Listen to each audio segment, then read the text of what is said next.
할렐루야. 예, 주님 전에 오신 여러분 환영합니다. 우리 잠시 기도하고 찬양했으면 좋겠습니다. 온 땅의 주인 되신 주님을 오늘도 찬양으로 영광 올려드리기를 소망합니다. 한 주간 삶도 주님께서 지켜주시고 이렇게 함께 모일 수 있도록 주님 전에 불러주시니 더욱더 감사를 드립니다. 함께 온라인으로 예배드리는 우리 모든 한일 가족들도 주님께서 인도하여 주시며 함께 은혜를 나누며 주님을 바라보며 살아가는 저희들에게 도와주옵소서. 온전히 주님 앞에 다가설 수 있는 하나님의 놀라운 그 체험을 해나가며 오늘도 함께 할 수 있는 귀한 시간 되게 도와주옵소서. 오직 주님만을 찬양합니다. 예수님의 이름으로 기도드립니다. 아멘. 우리 온 땅의 주인 되신 그 거룩하신 주님을 향해 다 함께 찬양으로 나아갑시다.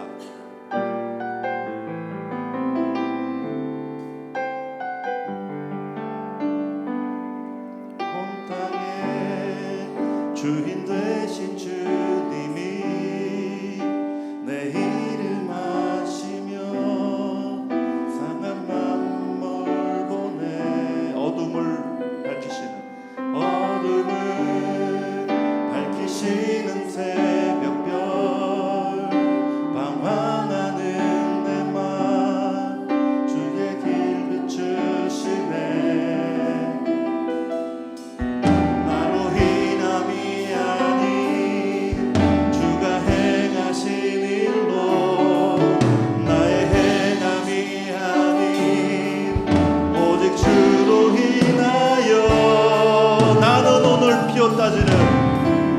나는 오늘 피어다지는 이름 없는 꽃과 같은 바다에 있는 파도 안개와 같지만 주는 나를 붙드시고 부르짖음 들으시며 날개하다 하시네. 주님은 나의 죄를 보시고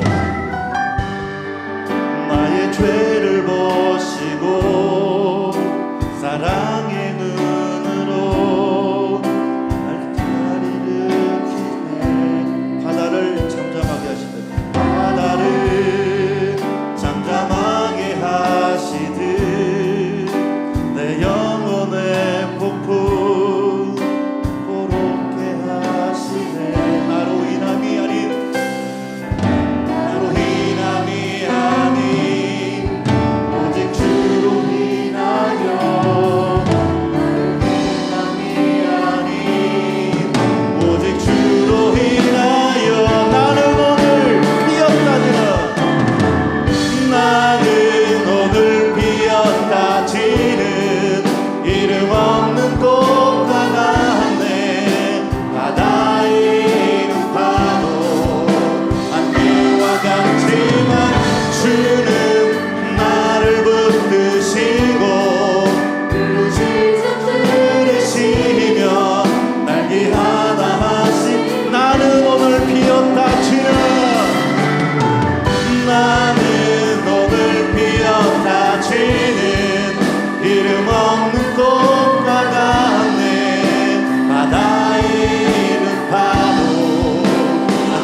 주는 나를 붙드시고 부르짖음 들으시며 날개하다 하시네. 온 땅의 주인 되신 우리 주님 앞에 다 함께 찬양으로 올려드리겠습니다.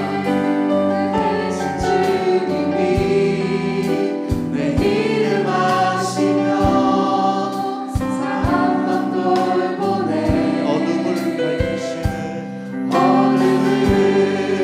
밝히시는 새벽별 방황하는 내 맘 주의 길 비추시네.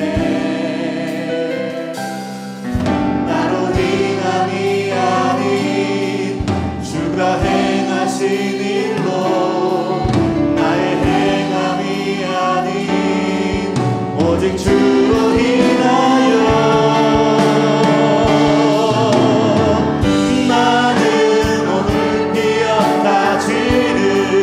이름 없는 꽃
지으며 날 위하나 하시네.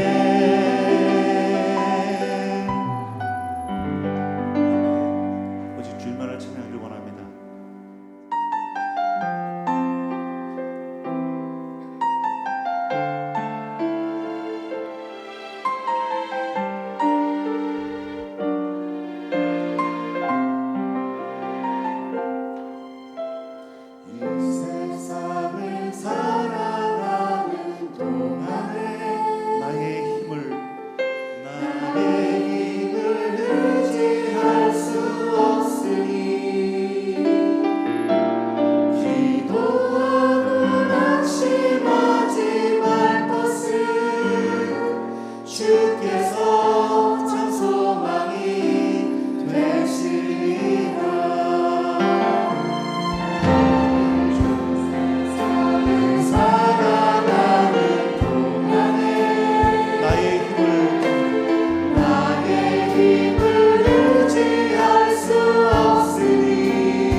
일으셔서 우리 또 힘차게 찬양합니다.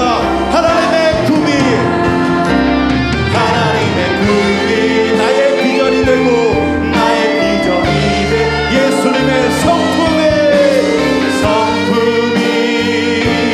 나의 인격이 되고 성령님의 권능이 나의 능력이 되기 원하고 바라고. 하나님의 금이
하나님은 영이시니 예배하는 자가 영과 진리로 예배할지니라. 아멘.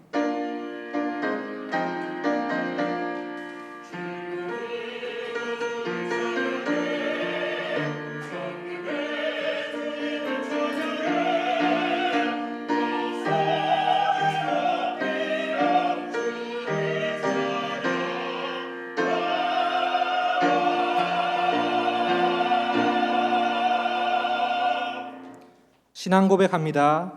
나는 전능하신 아버지 하나님, 천지의 창조주를 믿습니다. 나는 그의 유일하신 아들 우리 주 예수 그리스도를 믿습니다. 그는 성령으로 잉태되어 동정녀 마리아에게서 나시고 본디오 빌라도에게 고난을 받아 십자가에 못 박혀 죽으시고 장사된 지 사흘 만에 죽은 자 가운데서 다시 살아나셨으며 하늘에 오르시어 전능하신 아버지 하나님 우편에 앉아 계시다가 거기로부터 살아있는 자와 죽은 자를 심판하러 오십니다. 나는 성령을 믿으며 거룩한 공교회와 성도의 교제와 죄를 용서받는 것과 몸의 부활과 영생을 믿습니다. 아멘. 한 주간의 삶을 돌아보며 참여의 기도를 드리겠습니다.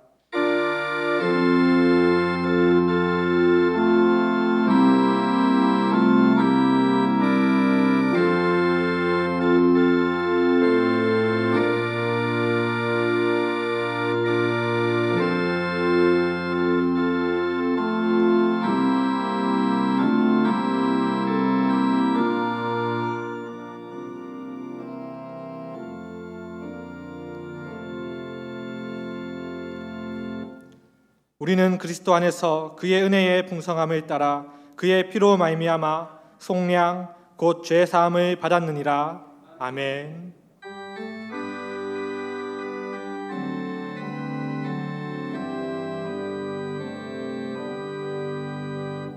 모든 영광을 하나님께, 모든 영광을 하나님께, 온 마음과 뜻 다해 주 사모합니다. 모든 영광을 하나님께.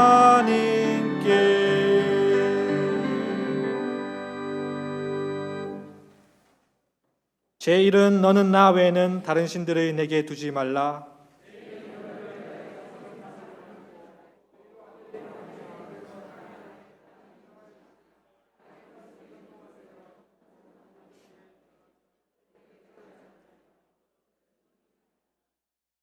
제3은 너는 내 하나님 여호와의 이름을 망령되게 부르지 말라. 제5는 내 부모를 공경하라. 제7은 간음하지 말라. 제9는 내 이웃에 대하여 거짓 증거하지 말라. 아멘.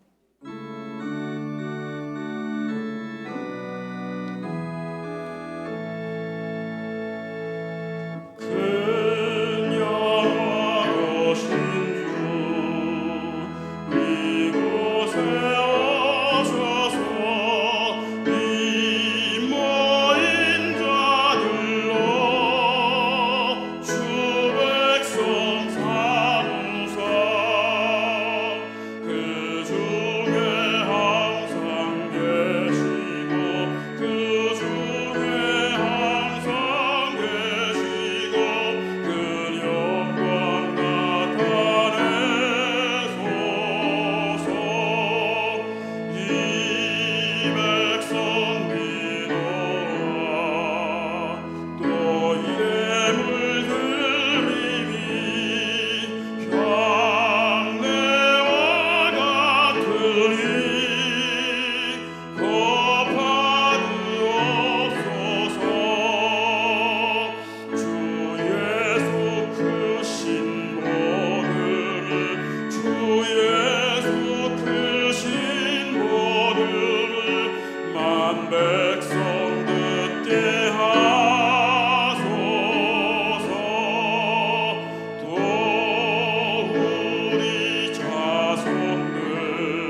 주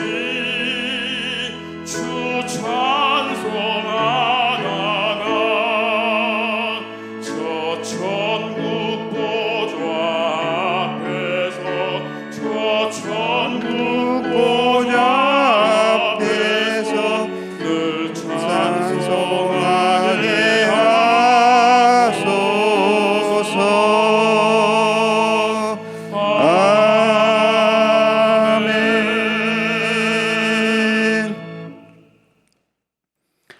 하늘과 땅과 그 가운데 모든 것을 지으시고 다스리시는 사랑이 많으시고 은혜가 풍성하신 아버지 하나님, 허물 많고 죄 많은 저희들에게 생명과 호흡을 주심을 감사드리며 이 시간 찬송과 영광을 돌려드리오니 홀로 영광받아 주시옵소서.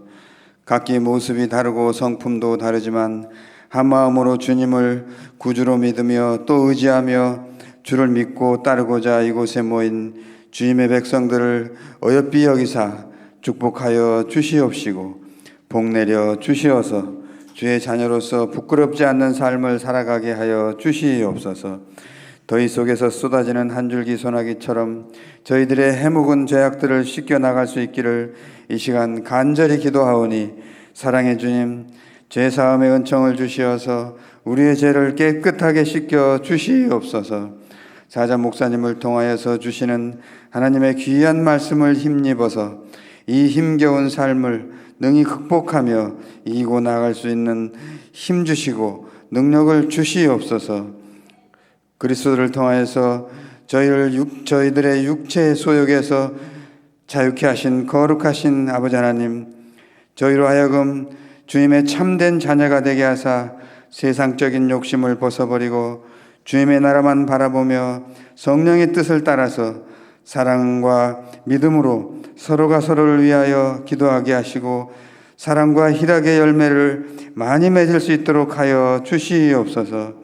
자비로우신 사랑의 하나님, 뜻하지 않은 질병으로 인하여 세계 경제가 마비되고 이 나라의 정치, 경제, 사회 전반에 걸친 어려움으로 주님의 백성들이 주께서 지으신 피조물들이 더욱 가중된 인생의 무거운 짐들로 인하여 절망하며 낙심하여 지쳐가고 있습니다. 사랑의 주님, 간절히 빌고 또 원하옵나이다. 이 민족, 이 백성들을 긍휼히 여기사 절망하는 영혼들에게 주님의 빛을 비추사 새 소망을 얻게 하시고 두려움 속에서 있는 영혼들에게 참 평안과 새 희망을 얻게 하시고 방황하는 영혼들에게는 믿음과 용기를 더하여 주시옵소서. 그리하여 피곤하고 지친 영혼들이 참된 안식을 주실 분은 목자 되시는 주님밖에는 없음을 깊이 깨달아 알게 하여 주시옵소서. 교회의 머리가 되시는 주님, 절망과 어둠의 시대일수록 교회가 교회로서의 사명이 막주망을 깨달아 알게 하시고 막힌 사명을 목숨 바쳐서 감당함으로 대한민국의 모든 교회들이 이 어둠의 시대를 밝게 비출 수 있는 광명체가 되게 하여 주시옵소서. 가장 낮은 자까지도 주님의 뜨거운 사랑을 느낄 수 있도록 사랑을 베풀기에 힘겨워하지 않도록 능력을 부어 주시옵소서. 경제적으로 힘들어하는 교회들도 많이 있습니다. 주의 넓으신 사랑으로 모든 쓸 것 필요를 채우사 사랑의 수고가 멈추어지는 일이 없는 교회들이 다 되게 하여 주시옵시고 인내로서 기도로서 소망을 이루어가는 모든 교회들이 다 되게 하여 주시옵소서. 은혜의 주님, 여름 성경학교를 준비하고 있는 모든 교육기관들을 기억하시고 축복하여 주시옵소서. 매년 반복되는 연례 행사로만 멈추지 않게 하시고 풍성한 많은 열매를 맺을 수 있는 하나님의 큰 영광을 돌릴 수 있는 복된 행사들이 될 수 있도록 함께하여 주시옵소서. 교회 각 기관들을 주님의 능력의 오른팔로 붙드사 더욱더 힘써 주의 일들을 감당케 하여 주시옵소서. 어렵고 힘든 상황 속에서도 실망치 않고 열심으로 주님의 몸된 귀하를 위하여 일하게 하여 주시옵소서. 주님의 귀하신 말씀을 들고 단위에 서신 사하자 목사님을 강건케 하여 주시옵시고 자로나 오르나 지으치 않게 하여 주시옵시며 말씀의 능력이 나타나게 하여 주시옵시며 기도하실 적에는 그 기도가 능력이 되게 하여 주시옵소서. 이 예배를 위하여 보이지 않는 곳에서 수고하는 모든 손길들을 기억하사 축복하여 주시옵소서. 예배의 시종을 주님께 맡겨드립니다. 비록 이 자리에 참석한 심령은 적을지라도 우리의 기도와 예배를 기뻐 받아 주실 줄 믿사오며 거룩하신 예수 그리스도의 귀하신 이름으로 기도드리옵나이다. 아멘.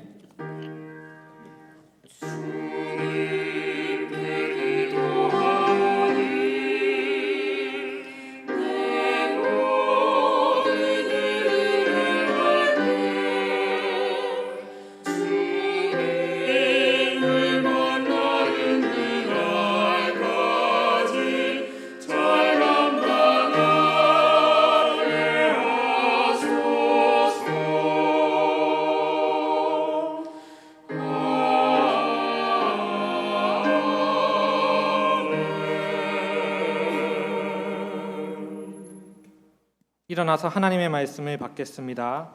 오늘 우리에게 주시는 하나님의 말씀은 로마서 15장 14절에서 24절입니다. 내 형제들아 너희가 스스로 선함이 가득하고 모든 지식이 차서 능히 서로 권하는 자임을 나도 확신하노라. 그러나 내가 너희로 다시 생각나게 하려고 하나님께서 내게 주신 은혜로 말미암아 더욱 담대히 대략 너희에게 썼노니 이 은혜는 곧 나로 이방인을 위하여 그리스도 예수의 일꾼이 되어 하나님의 복음의 제사장 직분을 하게 하사 이방인을 제물로 드리는 것이 성령 안에서 거룩하게 되어 받으실 만하게 하려 하심이라. 그러므로 내가 그리스도 예수 안에서 하나님의 일에 대하여 자랑하는 것이 있거니와 그리스도께서 이방인들을 순종하게 하기 위하여 나를 통하여 역사하신 것 외에는 내가 감히 말하지 아니하노라. 그 일은 말과 행위로 표적과 기사의 능력으로 성령의 능력으로 이루어졌으며 그리하여 내가 예루살렘으로부터 두루 행하여 일루리곤까지 그리스도의 복음을 편만하게 전하였노라.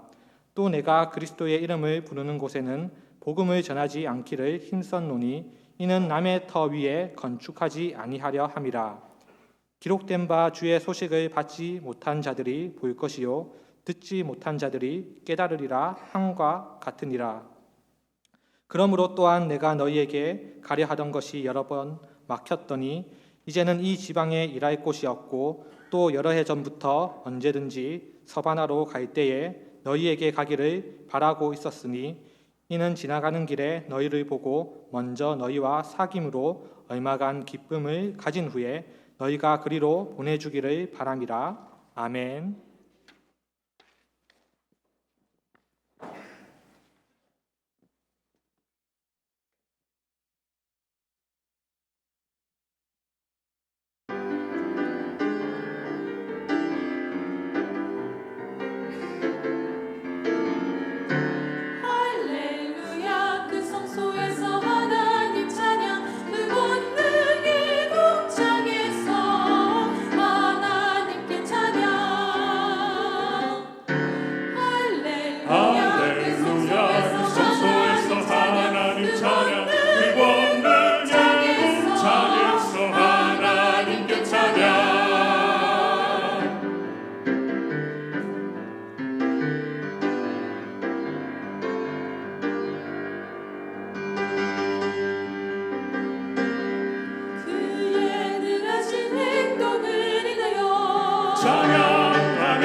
소리로 찬양해 찬양해 비파 소리로 찬양해 찬양해 소고치며 찬양해 찬양해 소고치며 춤추며 찬양하며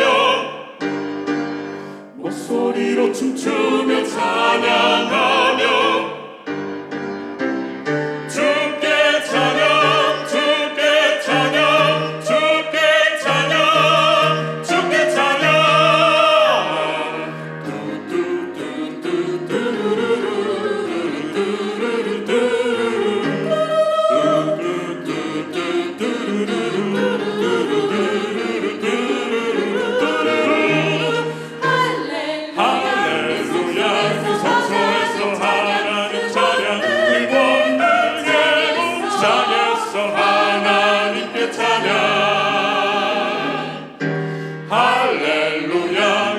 성소에서 하나님 찬양 그 권능의 공창에서 하나님께 찬양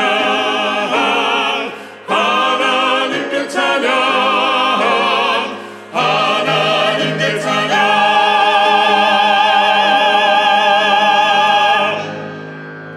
아멘, 아멘. 네, 이 귀한 찬양을 우리 하나님께서 기쁘게 받으신 줄로 믿습니다. 또 함께 오늘 공동체 예배로 나와서 예배하는 여러분들의 예배와 또 우리 각 가정에서 온라인으로 드리는 모든 예배를 우리 하나님께서 기뻐 받으시기를 축복합니다. 오늘 옆에 계신 분들과 함께 이렇게 인사를 나누면 좋겠습니다. 사랑합니다. 축복합니다. 사랑합니다. 축복합니다. 우리가 서로를 사랑하고 축복하는 것이 얼마나 큰 복인지 모르겠습니다. 이런 마음으로 오늘 살아계신 하나님께 기쁨으로 예배하는 시간 되시기를 바랍니다. 교회 소식을 전해드리겠습니다. 올해 2020년 우리 한일교회 카리스 프로젝트는 기아 대책기구와 함께 진행하고 있습니다. 그래서 우리 교회가 41주년 되는 감사 예배를 드리는 8월 9일 주일을 생명과 나눔의 선교 주일로 진행을 하고요. 또 지금 이미 벌써부터 베트남과 또 우간다에 있는 우리 또 어린 아이들과 이렇게 개인적인 결연을 맺기도 하고 또 동시에 우리 그 마을과 우리 교회가 결연을 맺는 그런 방식이 되겠습니다. 위에서 많이 기도해 주시기를 바랍니다. 기아 대책 기구에 관한 홍보 영상을 하나 보고 계속해서 광고를 전해드리도록 하겠습니다.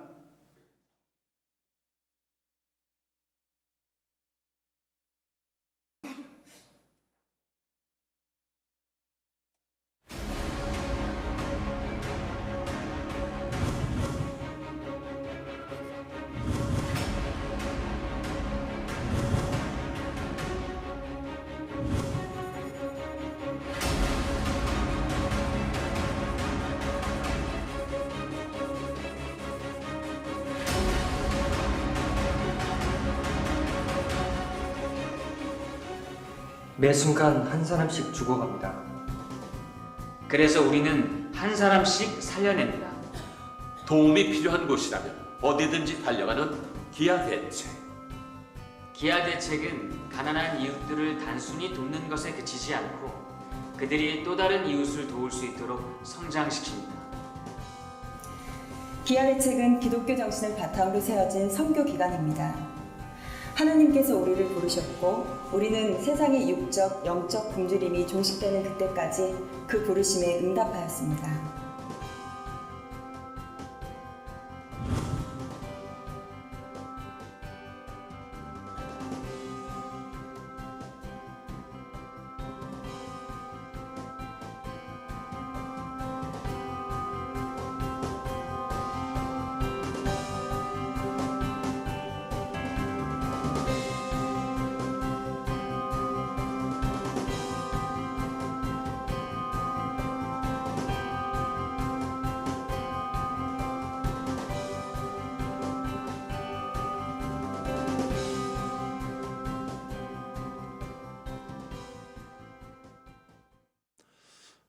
이 홍보 영상을 또 우리 교회 홈페이지에도 올려두었습니다. 그 홈페이지를 통해서 또 그리고 주보 별지면에 또 소개하는 글들을 실어두었습니다. 잘 참고하시면 이 사역에 여러분 많은 도움을 얻을 수 있을 것입니다. 이제 간혹 이렇게 이제 질문을 하는 분들이 꽤 있으십니다. 이제 결연하여서 후원하는 기간에 관한 질문들을 좀 많이 하십니다. 우리 아이를 한 명 후원을 하기 시작하면 몇 년 동안 해야 되는지 그게 정확하게 몇 년 후원 이렇게 나와 있지 않기 때문에 궁금해하시는 분들이 많습니다. 그래서 기본적인 개념은 이제 그 한 아이가 성인이 될 때까지 돕는 것이 이제 기본적인 방침이고요. 그래서 뭐 6년이 될 수도 있고 10년이 될 수도 있고 아동마다 좀 차이가 있겠습니다. 그래서 이제 이 일은 한 아이를 책임을 져주는 일이기 때문에 이제 염려하시는 분들이 이제 이렇게 기간이 길게 되면 중간에 못할 사정이 생기면 어떻게 할까 염려하는 분들이 또 더러 계십니다. 그래서 만약 혹 이제 그런 염려가 있으신 분들이라면 염려하지 않으셔도 되겠습니다. 중간에 혹 그런 일들이 생기면 선교 그 기관에서 지역의 선교 기관에서 조율을 해서 또 또 다른 후원자와 이렇게 결연을 맺어 준다고 합니다. 그래서 그런 부담들은 조금 내려놓으시고 할 수 있으면 그 아이가 자랄 때까지 하는 것이 가장 좋겠고요. 또 그런 염려 때문에 시작을 못 하신다면 또 염려는 조금 내려놓으셔도 되겠습니다. 계속해서 드리는 이제 광고와 여러 가지 또 이제 홍보하는 것들을 통해서 여러분 정보를 얻으시면 되겠습니다. 교회학교 여름 수련회 일정이 여러분 이제 보시는 좌측 측면과 또 주보에 일정을 실어 두었습니다. 우리 여름 사역들을 위해서 많이 기도해 주시면 좋겠습니다. 이제 온라인으로 주로 많이 진행이 되는데 우리 학교 학생들도 이제 학교 온라인 수업들을 많이 하지 않습니까? 그렇게 하는데 어려움들이 많다고 합니다. 신앙 교육도 온라인으로 하니까 이제 좋은 부분도 있고 그나마 이렇게 다행인 부분들이 있지만 또 많이 어려운 점들이 많습니다. 그래서 이런 어려운 시기에 우리 아이들 정말 예민한 민감한 시기인데 믿음을 잃어버릴까 봐 많이 염려가 됩니다. 그래서 여러분 더 많이 기도해 주시고 어떤 방법을 여러 가지 방법들을 잘 고안을 해서 우리 자녀들에게 또 믿음을 또 성경을 잘 가르칠 수 있도록 여러분 기도를 많이 해 주시기를 바랍니다. 우리 교회는 이제 방역에 또 철저하게 잘 대비를 하고 있는데 우리 개인들 여러분들께서도 또 개인적인 방역 수칙을 잘 힘써서 지켜주시기를 바랍니다. 이번 주 이제 주보에 이제 우리 주보에는 헌금자 명단이 기록이 되어 있는데 11조 명단이 좀 꽤 많이 좀 누락이 된 모양입니다. 이제 주중에 편집하는 과정에서 좀 빠진 부분들이 있어서 혹시 여러분 이름이 없으시면 이제 다음 주에 빠진 부분들을 기록한다는 것 참고를 해주시면 좋겠습니다. 나머지 광고들은 주보와 또 홈페이지를 참고해 주시기 바랍니다. 봉헌 찬송 드리겠습니다.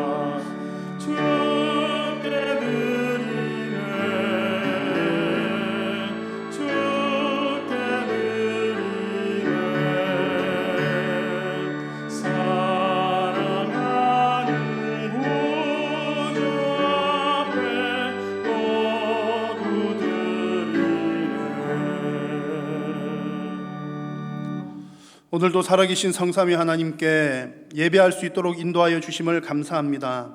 오늘 이 예배를 통하여 살아계신 하나님을 인격적으로 만나는 시간이 되게 하여 주옵소서. 사랑하는 성도님들이 예배의 자리로 나오면서 우리의 마음과 정성을 담아 귀한 예물을 주님 앞에 올려드립니다. 드리는 이 물질이 하나님 나라의 사역 위하여 생명 사역 위하여 귀하게 쓰임받도록 도우시고 드리는 모든 손길들 위에 하나님께서 복 주셔서 더욱더 풍성하게 나눌 수 있도록 심을 수 있는 씨앗과 생활에 필요한 물질을 부족함이 없이 공급하여 주옵소서. 오늘도 주님 앞에 예배하면서 삶의 여러 가지 기도의 제목들로 나온 성도님들이 있습니다. 주님, 사랑하는 성도님들이 살아계신 하나님을 향하여 두 손 높이 들고 간절히 구하며 기도할 때에 하나님께서 들으시고 응답하여 주심으로 하나님의 살아계심을 날마다 체험하는 우리의 인생이 되게 하여 주옵소서.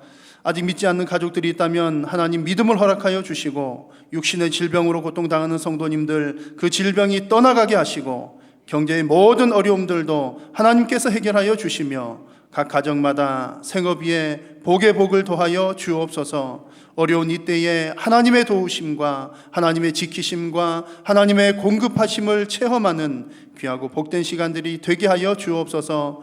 우리 각 가정의 자녀들 위에도 하나님 믿음의 복을 주시고 그들의 앞길을 크게 열어주시고 무엇보다도 하나님을 향한 뜨거운 사랑이 날마다 커져갈 수 있도록 주님 은혜 도하여 주옵소서. 말하지 못할 사정으로 눈물 흘려 기도하는 성도님들이 있습니다. 주님 그 기도를 들으시고 살아계신 하나님 응답하여 주옵소서. 오늘도 하나님의 말씀을 받을 때에 두렵고 떨림으로 받게 하시고 하나님의 말씀에 순종함으로 하나님께 복받는 모든 성도님들 되게 하여 주옵소서. 예수님의 이름으로 기도드립니다. 아멘. 오늘 이 예배 시간을 통해서 성삼위 하나님의 위로와 평강이 여러분과 함께 하시기를 축복합니다. 우리가 하나님께로부터도 이렇게 위로를 참 받고 정말 하나님께서 주시는 위로와 평강이 더없이 큽니다. 그런데 하나님께서 또 이 땅 가운데 사는 동안에 우리 성도님들에게 또 우리 인생들에게 주시는 또 다른 하나님의 은혜와 평강과 기쁨들이 있습니다. 주로 여러분 제가 볼 때는 어린 아이들이지 않습니까? 어린 아이들 뭐 한 3살, 4살, 5살 어린 아이들을 보면 이제 참 재미있는 모습들이 있고 또 하나님께서 아기들을 통해서 우리에게 주시는 그런 평강과 위로가 있다고 생각을 합니다. 아이들을 보면 누가 가르쳐 주지도 않았는데 하는 행동들이 있습니다. 배웠는지는 모르겠지만 제가 볼 때는 누가 가르쳐 주지도 않았는데 아이들이 참 저런 모습을 잘 하는구나 하는 게 있는데, 우리 여자 아기들을 보면 제가 이런 경우를 몇 번 목격을 했습니다. 분홍색 치마를 입고 오거나 예쁜 가방을 메고 오면 괜히 이제 어른들 지나가면 그 옆에서 이렇게 치마를 살랑살랑 이렇게 흔듭니다. 15도 정도 해가지고 이렇게 흔들고 예쁜 가방을 메잖아요. 그러면 괜히 이렇게 어른을 안 쳐다보고 이렇게 어른을 쳐다봐요. 내 치마 봐달라, 가방 예쁘지요? 예쁜 거 자랑하고 싶은 거죠. 남자 아이들은 제가 몇 번 이제 보기를 이제 운동화를 신는데 반짝반짝반짝 이렇게 불빛이 번쩍번쩍번쩍하는 운동화가 있습니다. 그런 운동화 신고 오면 괜히 그냥 살살 걸어가도 될 텐데 막 이렇게 걸어가요. 그럼 불빛이 번쩍번쩍번쩍하니까 이렇게 쳐다보게 되죠. 남자 아기들도 마찬가지로 나 좀 봐주세요, 멋지죠? 라고 자랑하고 싶어서 그럴 겁니다. 이렇게 자랑하고 싶은 마음은 누가 가르쳐 주지 않아도 자연스럽게 생기는 듯 합니다. 배가 고프면 밥을 먹고 싶고, 또 위험한 곳에 처하면 안전한 곳에 있고 싶고, 또 누구든지 어딘가에 소속되고 사랑받고 싶은 것은 우리 모두가 가지고 있는 기본적인 마음들이요, 또 어떤 본성입니다. 그런 것처럼 누군가에게 또 자랑하고 싶고 인정받고 싶은 것 역시 자연스러운 우리들의 감정입니다. 그런데 이런 감정을 자칫 잘못 사용하면 없는데 있는 척하는 것은 엉뚱한 길로 잘못 가게 되는 것이죠. 그래서 우리가 어떤 인정받고 싶은 욕구가 있다면 인정받는 사람이 되는 것이 무척 중요합니다. 인정받는 사람이 되자는 게 꼭 뭘 잘해야 된다는 얘기가 아니라 나에게 없는 것을 억지로 있는 것처럼 하게 되면 위험한 부분들이 많이 있다는 얘기입니다. 자, 우리 신앙생활에 있어서도 비슷한 모습이 있습니다. 신앙생활도 어느 정도 경륜이 쌓이게 되면 인정받고 싶은 마음이 생깁니다. 누구에게요? 하나님께요. 하나님께 인정받고 싶은 생각이 듭니다. 처음 신앙생활 할 때는 그저 하나님께서 좀 나를 좀 도와줬으면 좋겠다, 그런 마음, 그리고 또 처음 신앙생활 할 때는 하나님께서 나를 도와줘서 내가 좀 잘 살았으면 좋겠다, 다 나 중심인 거죠. 나를 도와줬으면 좋겠다, 내가 잘 살았으면 좋겠다, 그런 생각을 갖지만 그런 과정들이 지나면서 우리 신앙이 점점 자라게 되면 이제 나중에는 내가 과연 하나님을 어떻게 기쁘시게 해드릴까, 어떻게 하면 하나님으로부터 인정을 받을까라는 생각이 들기 시작합니다. 아주 자연스러운 현상이고 또 아주 건강한 모습입니다. 자, 여러분들에게 그런 마음, 하나님께 인정받고 싶은 마음, 또 하나님께 자랑하고 싶은 어떤 마음들이 생긴다면 우리가 반드시 알아야 할 것이 있습니다. 그것은 바로 하나님께서 무엇을 인정하시고 어떤 모습들을 기쁘게 받으시는가라는 것을 알아야 한다는 거죠. 하나님께서 인정하실 만한 행동을 해야 우리가 인정받기 때문에 그렇습니다. 자, 오늘 읽은 성경 말씀은 이제 사도 바울이 이 로마서를 마무리를 하면서 앞서서 했던 사역에 관한 얘기, 그리고 앞으로는 이런 사역을 할 것입니다라고 하는 계획에 대해서 기록하는 내용입니다. 바울의 이 사역에 대한 일대기들을 쭉 보면 바울의 마음속에는 늘 자랑스러운 마음이 있었습니다. 이미 로마서 앞부분에 있어서도 바울은 내가 복음을 부끄러워하지 않는다라고 고백을 했는데 복음을 자랑스럽게 여긴다는 얘기죠. 그리고 오늘 읽은 본문 편지 마지막 부분에서도 이야기하기를 나에게 자랑하는 것이 있다라고 표현을 합니다. 바울이 부끄러워하지 않고 자랑스러워하는 이유는 하나님께서 그 사역들을, 바울이 행했던 그 사역들을 기쁘게 받으셨기 때문이고, 즉 하나님께서 그 사역들을 인정하셨기 때문입니다. 그래서 오늘 본문에 이 자랑스럽다라고 하는 표현은 그 헬라어 원문의 의미를 보면 영광스럽다라고 하는 의미가 많이 담겨 있습니다. 그래서 영광스럽다라고 얘기하는 것이 더 자연스럽습니다. 하나님께서 인정해 주시는 일이니까 얼마나 그 일이 영광스러운 일이 되겠습니까? 그래서 오늘 이 로마서 말씀을 통해서 하나님께서 인정해 주시는 일, 즉 우리 성도들이 영광스럽고 자랑스럽게 생각해야 할 일들이 무엇인지를 오늘 말씀을 통해서 함께 발견을 해보기를 바랍니다. 그러니까 내가 이 일을 하면 하나님 인정해 주겠지가 중요한 것이 아니라 하나님께서 인정해 주실 만한 일이 무엇인지를 발견하는 것이 중요하다는 얘기입니다. 자, 먼저 첫 번째로 성도가 자랑스럽고 영광스럽게 생각할 것은 나를 써 주신 것입니다. 나를 써 주신 것이 우리가 자랑할 만한 우리의 자랑거리가 된다는 겁니다. 나를 사용해 주신 것 자체가 나를 인정했기 때문에 그렇습니다. 자, 그런데 이렇게 얘기를 하면 우리에게 좀 부담감이 있습니다. 아니, 하나님께서 인정해 주셔서 사용해 주신다라고 생각을 하면 내가 과연 인정받을 만한 사람일까? 내가 그럴 만한 가치가 있는 사람일까라는 의심이 들기 때문에 그렇습니다. 오늘 본문에 나오는 사도 바울 정도는 돼야 하나님 이 정도는 해야 하나님께서 인정해 주시는 것 아닐까라는 의문이 생기기도 합니다. 자, 그런데 오늘 바울의 고백을 보면 그것은 우리의 기우에 불과하다는 것을 알 수 있습니다. 바울이 하나님께 그렇게 쓰임받은 이유를 보면 그 이유가 바울에게 있는 어떤 특별한 능력이나 또 바울에게 있었던 어떤 자격 때문이 아니라 전적으로 하나님께서 주도하신 일이기 때문에 그렇습니다. 자, 18절 말씀을 보십시오. 같이 한번 읽겠습니다. 그리스도께서 이방인들을 순종하게 하기 위하여 나를 통하여 역사하신 것 외에는 내가 감히 말하지 아니하노라. 아멘. 지금 바울이 자랑스러워하는 내용입니다. 자랑스러워하는 내용이 그리스도께서 나를 통하여 일하신 것에 대해서 자랑스럽게 여긴다, 그런 뜻입니다. 여기서 중요한 것은요, 그리스도께서라는 말입니까? 그리스도가 그 사역의 주체가 된다는 얘기입니다. 바울이 행했던 그 사역들을 두고서 스스로 고백하기를 그게 내가 한 일이 아니라, 내가 스스로 한 일이 아니라 그리스도께서 나를 통해서 일을 하셨다는 얘기입니다. 여러분, 중요한 사실이 여기에 있습니다. 우리가 쓰임을 받느냐 쓰임을 받지 않느냐의 기준은 나에게 있는 것이 아니라 전적으로 하나님께 있다는 얘기입니다.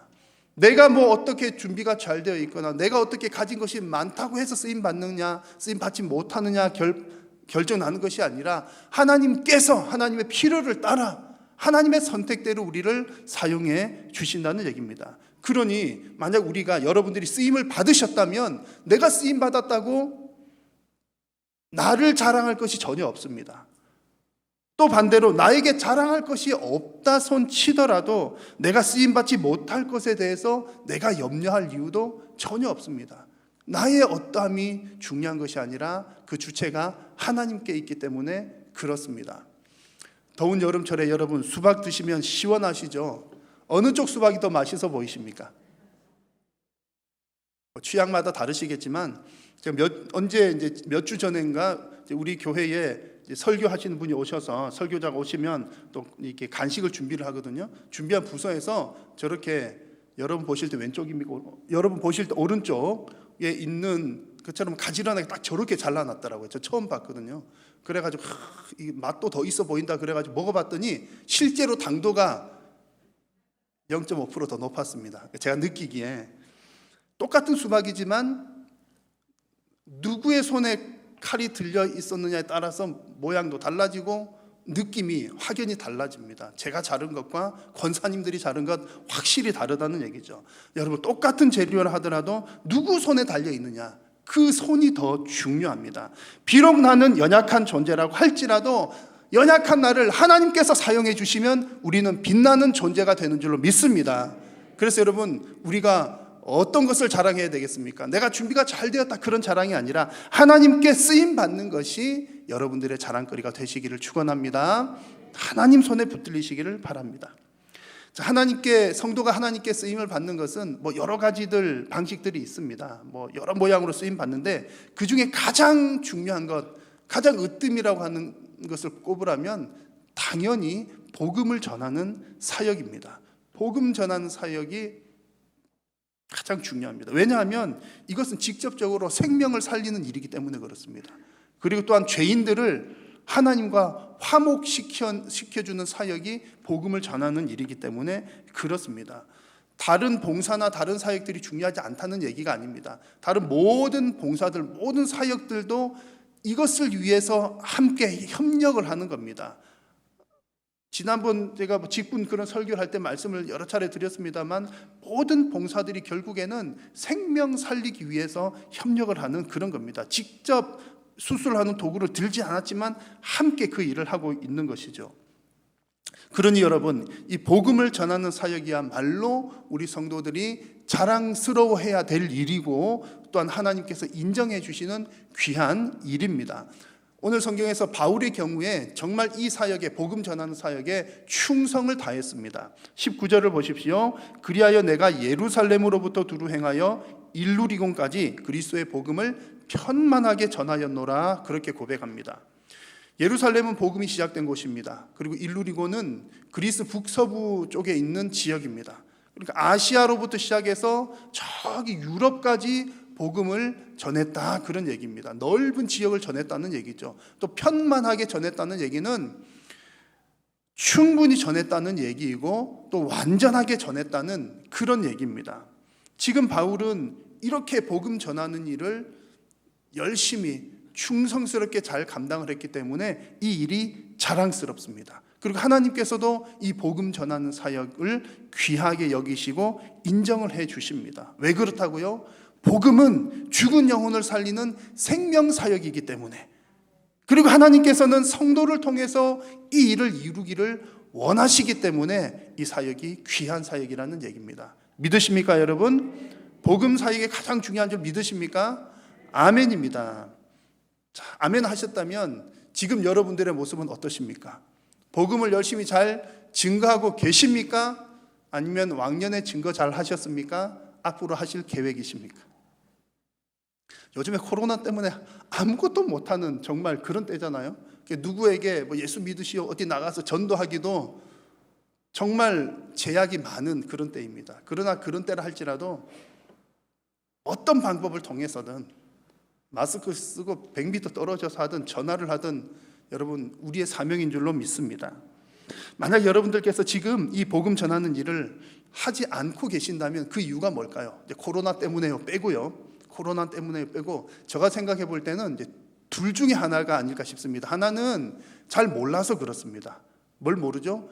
복음 전하는 이 사역이 그냥 뭐 교회에 한 명 회원 가입시키는 일이 아니라 생명 살리는 일이라는 사실을 잘 모르거나, 혹은 이 일은 뭐 목사님들이 하는 일이지 선교사님들이 하는 일이지 라고 생각하시거나, 잘 몰라서 그렇거나, 아니면 혹 두 번째는 알기는 알지만 너무 어렵기 때문에 힘들기 때문에 못하시는 경우들도 많이 있을 것이라고 생각을 합니다. 자, 그런데 여러분, 이 복음 전하는 일은 누구 한두 명이 하는 일이 아니라 우리 모두가 다 해야 하는 일인 줄로 믿습니다. 그리고 또 한 가지 중요한 것은 이 일이 분명히 쉬운 일은 아닙니다. 누구에게 복음을 설명을 하거나, 우리 교회 이제 전도왕 권사님 계시잖아요. 권사님은 30분 1시간 쭉 복음 설명하실 수 있어요. 근데 보통 사람들은 이렇게 설명하는 거가 쉽지 않습니다. 쉽지가 않아요. 그래서 참 어렵고 또 뭐 다가서는 것조차도 어렵습니다. 충분히 어렵다는 게 이해가 됩니다. 자, 그런데 오늘 말씀을 보시면 사도 바울은 그렇게 열심히 예루살렘에서부터 일루리곤까지 복음을 편만하게 전했는데 어떻게 그렇게 잘할 수 있었을까요? 말을 엄청 잘해서 그럴까요? 능력이 많아서 그럴까요? 사실은 자신의 힘과 능력으로 한 것이 아니었다라고 고백을 합니다. 자, 18절 후반부와 19절을 다시 한번 여러분 같이 한번 읽어보겠습니다. 그 일은 말과 행위로 표적과 기사의 능력으로 성령의 능력으로 이루어졌으며 그리하여 내가 예루살렘으로부터 두루 행하여 일루리곤까지 그리스도의 복음을 편만하게 전하였노라. 아멘. 자, 바울이 복음을 전할 때 세 가지를 통해서 전했습니다. 뭐뭐로인데 첫 번째는 말과 행위로입니다. 복음은 말로서 설명하는 거죠. 그리고 행위로는 자신의 삶으로 그 복음을 증거를 했다는 얘기입니다. 그리고 때에 따라서는 표적과 기사로 증명을 했습니다. 복음은 이런 것이야 라고 하면서 이게 진짜인 것을 증명하기 위해서 표적과 기사를 나타내 보이기도 했습니다. 자, 그런데 무엇보다도 더 중요한 것은 이 모든 과정은 자신의 능력이 아니라 성령의 능력으로 이루어졌다는 사실입니다. 여러분, 앞서 말씀드린 것처럼 복음 증거의 주체는 하나님이십니다. 그리스도께서 나를 통해서 하신 겁니다. 우리는 그저 통로가 될 뿐이고 도구가 될 뿐입니다. 그러므로 여러분, 우리가 복음을 전할 때도 우리의 입술과 우리의 삶을 통해서 증거가 되지만 근본적으로는 내 능력이 아니라 성령의 능력으로 그 일을 감당하는 것입니다. 여러분, 이 말씀 들으시면 여러분들이 훨씬 부담감이 줄어드실 겁니다. 만약 하나님께서 여러분들을 향해서 너의 능력으로 잘 감당해봐 그러면 얼마나 부담이 되겠습니까? 내 능력이 많아도 부담되고 적어도 부담이 됩니다. 그러나 복음 전파는 내 능력이 아닌 성령의 능력으로 되는 일입니다. 우리가 할 일은요, 우리가 할 일은 억지로 내가 해야지 숙제처럼 그렇게 생각하면 힘듭니다. 어렵습니다. 우리가 할 일은 그 하나님께서 우리에게 주신 은혜를 깊이 묵상하는 일입니다. 하나님의 은혜를 묵상하다 보면 야, 이 복음이, 이 생명 살리는 일이 너무나 귀한 일이로구나, 하나님께서 기뻐하시는 일이로구나 깨달아집니다. 그러면 억지로가 아니라 전하지 않으면 못 견딜 만한 그런 마음이 내 속에서부터 일어나게 되는 것이죠. 그럴 때 우리는 어떻게 합니까? 하나님, 저를 사용해 주십시오 라고 결단하고 기도합니다. 그러면 그때부터 누가 일하십니까? 하나님께서 일을 하시는 겁니다. 그래서 여러분, 우리가 자랑스럽게 생각하고 우리가 관심 가져야 될 것은 내가 그 복음을 전하는 그 도구로, 통로로 쓰임 받기를 소원하고 또 소원하는 것입니다. 여러분, 복음의 통로로 쓰임 받으시고 그것이 여러분의 자랑거리가 되시기를 축원합니다. 자, 복음을 증거하는 것이 우리의 자랑거리가 된다면 기왕이면 잘하면 좋겠죠. 자랑스러운 일은 잘하면 좋겠습니다. 복음을 잘 전한다는 것은 무슨 말일까요? 말을 잘한다는 얘기일까요? 한번 복음 전하면 한 10명씩 예수 믿고 돌아오는 그런 걸 얘기하는 걸까요? 오늘 말씀에서 보면 이 복음을 잘 전한다는 것은 복음이 필요한 곳에 잘 전달한다는 의미입니다. 복음이 필요한 곳으로. 아픈 사람에게로 가야 뭐 할 수 있습니까? 병을 고칠 수 있죠. 바다로 가야 물고기를 잡을 수 있습니다. 그런 것처럼 생명의 복음이 전해지지 않는 곳으로 가야 그 생명을 전하고 또 효과적으로 전해질 수 있는 곳으로 가야 많은 영혼들을 구원을 할 수 있습니다. 그런 지혜가 필요하다는 얘기입니다. 사도 바울이 복음을 전할 때에 바로 이런 지혜를 가졌습니다. 바울의 전도 여행을 보면 크게 중요한 두 가지 포인트가 있습니다. 그 한 가지는 바울은 도시를 중심으로 사역을 했습니다. 사람들이 많이 모인 곳을 집중적으로 공략을 해서 그곳으로부터 또 각 지역에 흩어지는 전도 선교 전략 방식을 가졌습니다. 또 그리고 그가 가졌던 두 번째 중요한 포인트는 복음이 전해지지 않은 곳으로 갔습니다. 20절 말씀을 보시면 그 얘기가 잘 나와 있습니다. 같이 한번 읽겠습니다. 또 내가 그리스도의 이름을 부르는 곳에는 복음을 전하지 않기를 힘썼노니 이는 남의 터 위에 건축하지 아니하려 함이라. 아멘. 남의 터 위에 건축하지 않겠다라고 했습니다. 이 말은 이미 복음이 전해진 곳에는 가지 않고 아직까지 복음이 전해지지 않는 곳으로 집중적으로 찾아다녔다는 얘기입니다. 내가 가고 싶은 곳이 아닌 나를 필요로 하는 곳으로 갔다는 얘기죠. 여러분, 내가 하고 싶은 일을 하는 것도 대단히 기쁜 일입니다. 즐거운 일이고 귀한 일이에요. 좋은 일입니다. 하고 싶은 것 하는 것 얼마나 좋습니까? 그래서 요즘에 이제 뭐 사회적인 여러 이제 젊은 사람들이나 뭐 사회적인 분위기 자체가 그렇죠. 뭐 억지로 하지 말고 뭐 하고 싶은 거 해. 너 하고 싶은 대로 해. 그게 행복한 거야. 충분히 공감이 됩니다. 그런데 여러분, 우리 성도들의 삶은 내가 하고 싶은 것 하는 것도 기쁜 일이지만 나를 필요로 하는 곳에 내가 쓰임받는 그 기쁨은 더없이 큰 줄로 우리는 믿고 확신을 합니다. 성도라고 하는 우리 존재 자체가 그렇습니다. 하나님으로부터 부름을 받은 사람들이 성도들이고 사역하는 것 역시 하나님의 부르심을 받아서 쓰임받는 사람들이 바로 성도이기 때문에 그렇습니다.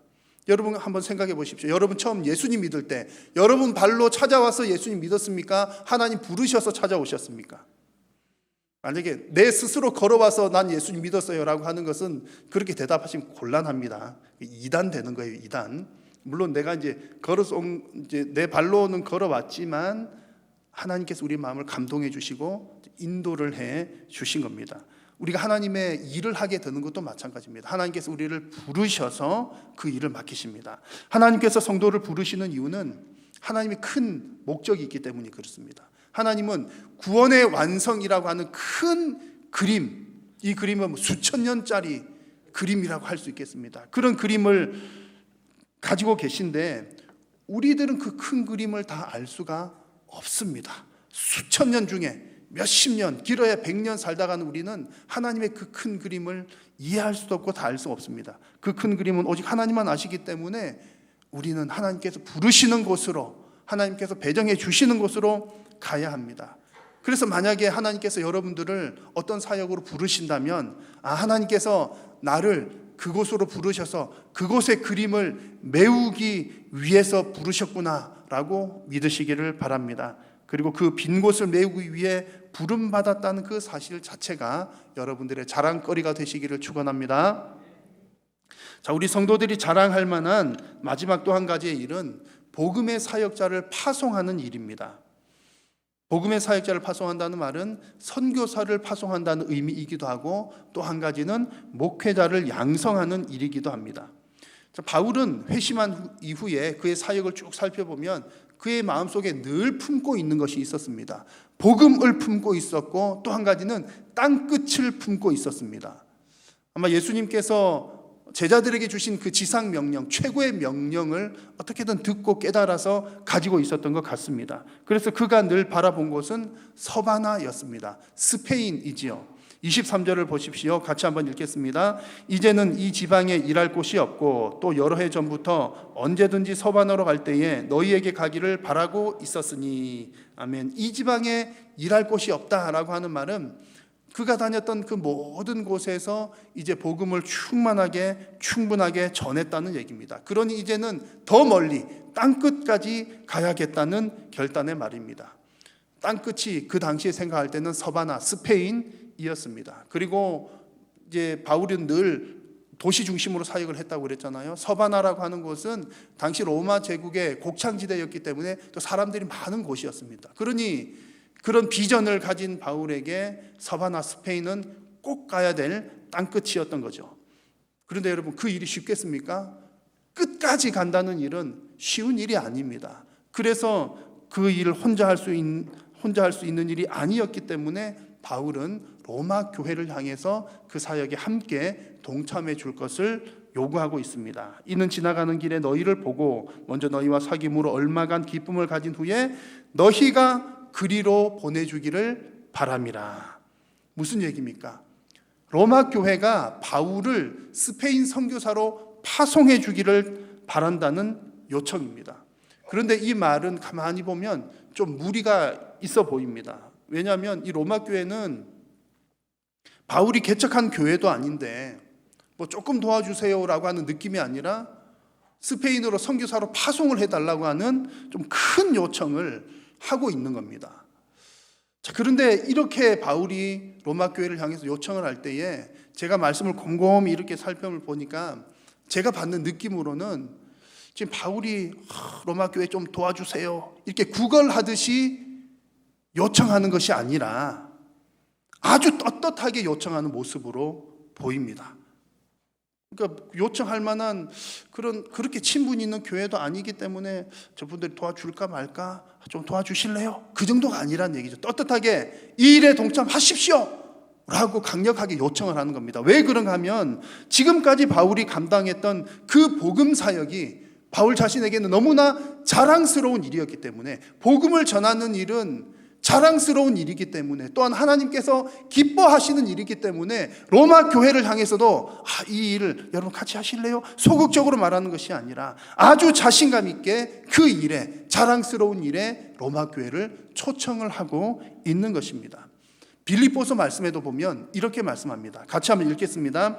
내게는 모든 것이 있고 또 풍부한지라 에바디로 편에 너희가 준 것을 받음으로 내가 풍족하니 이는 받으실 만한 향기로운 제물이요 하나님을 기쁘시게 한 것이라. 아멘. 빌립보 교회는 사도 바울의 그 전도 사역, 선교 사역을 열심히 도왔던 교회입니다. 그렇게 함께 협력하는 것에 대해서 빌립보 말씀에서 뭐라고 말씀합니까? 바울을 기쁘게 한 것이 아니라 누구를 기쁘시게 한 건요? 하나님을 기쁘시게 한 것이라고 고백을 하고 있는 겁니다. 그러니 여러분, 교회가 복음의 사역자를 양성하고 파송하는 일은 참으로 하나님께서 기뻐하시는 일이고 그 일 자체 하나님이 기뻐하시는 일이니 교회 역시 자랑스러워 할 만한 일이라는 얘기입니다. 여러분, 코로나로 인해서 교회들마다 재정들이 많이 어렵습니다. 그럼에도 불구하고 교회가 끝까지 감당해야 될 사역이 무엇입니까? 바로 이 말씀 사역입니다. 왜냐하면 이것이 곧 생명 사역이기 때문에 그렇습니다. 교회가 재정이 전혀 없어서 선교사님들을 도울 수도 없고 파송할 수도 없는 상황이라면 어쩔 수 없죠. 없는 것은 할 수 없습니다. 그러나 다른 어떤 일들보다 교회가 끝까지 지속해야 할 것은 바로 이 말씀의 사역들입니다. 교회가 말씀을 듣는 일과 또한 전하는 일, 그리고 선교하는 일을 하지 않는다면, 그런 일들이 없다면 교회 그 자체가 존재의 의미가 없기 때문입니다. 그래서 여러분, 복음의 일꾼을 세우고 파송하는 일이 여러분들의 자랑거리가 되셔서 정말 이 일을 끝까지 잘 감당하는 우리 한일교회가 될 수 있기를 축원합니다. 자, 오늘 우리는 성도의 자랑거리라는 제목으로 함께 말씀을 나누었습니다. 어떤 것이 우리가 자랑할 만한 일들입니까? 하나님께서 인정하시는 일들입니다. 내가 이 일을 하면 하나님께서 기뻐하시겠지. 하나님 그것도 충분히 받으실 수 있습니다만, 그러나 그것보다 하나님께서 칭찬하실 만한 일이 무엇인지를 살피는 것이 중요합니다. 오늘 말씀에 이 바울을 통해서 우리에게 주신 내용들을 여러분 기억하십시오. 복음을 전할 수 있도록 나를 써주신 것, 그리고 특별히 나를 필요로 하는 것으로 보내어 주시는 것, 말씀의 사역자를 양성하고 파송하시는 것, 하는 것, 이런 것들이 저와 여러분들의 자랑거리가 될 수 있기를 주님의 이름으로 축원합니다. 기도하겠습니다. 살아계신 우리 하나님, 은혜를 감사합니다. 하나님께서 기뻐하시고 하나님께서 인정하시는 사역들이 무엇인지를 주님 깨달아 알게 하시고 하나님의 기쁨이 되게 하시며 주님 앞에 귀하게 쓰임받는 사랑하는 모든 성도님들과 우리 한일교회가 되게 하여 주옵소서. 예수님의 이름으로 기도드립니다. 아멘.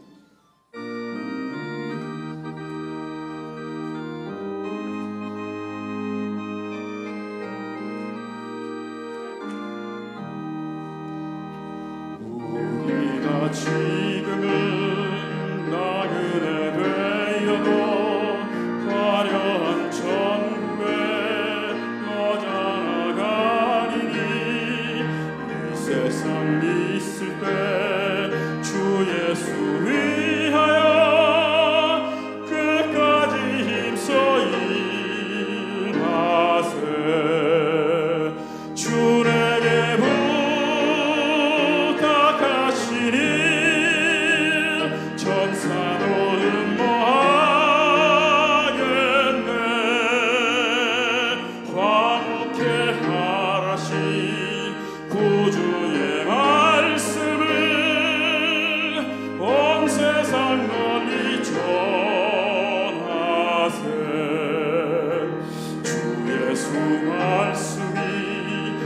세상 만민들 흉악한 죄에서 떠나라 하시니 이 말씀 듣고서 새 생명 얻으라.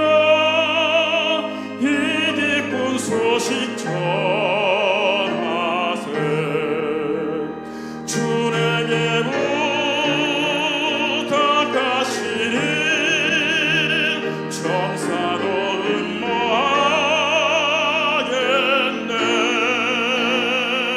화목해 하라신 구주의 말씀을 온 세상 멀리 전하세.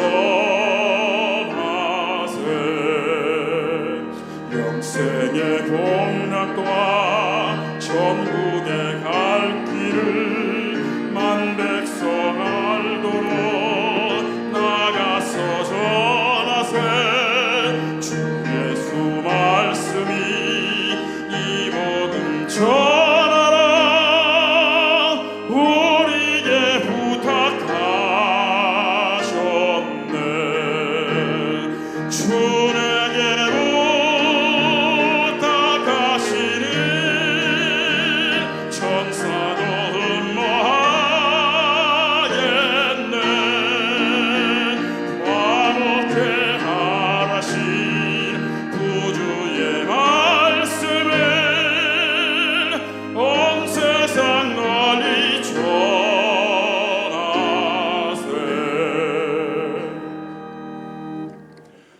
주 예수 그리스도의 은혜와 하나님 아버지의 크신 사랑과 성령님의 교통하심이 너희 무리와 함께 있을지어다.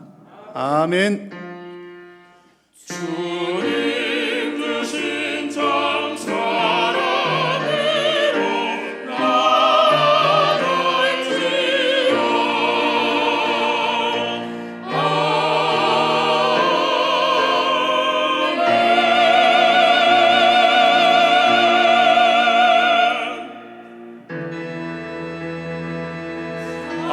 안내신 주 나의 참된 소망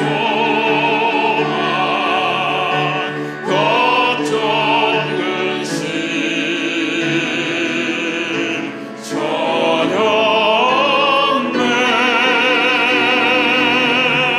사랑의 주 내가 인도하니 내 모든 삶의 기쁨 늘 충만하네.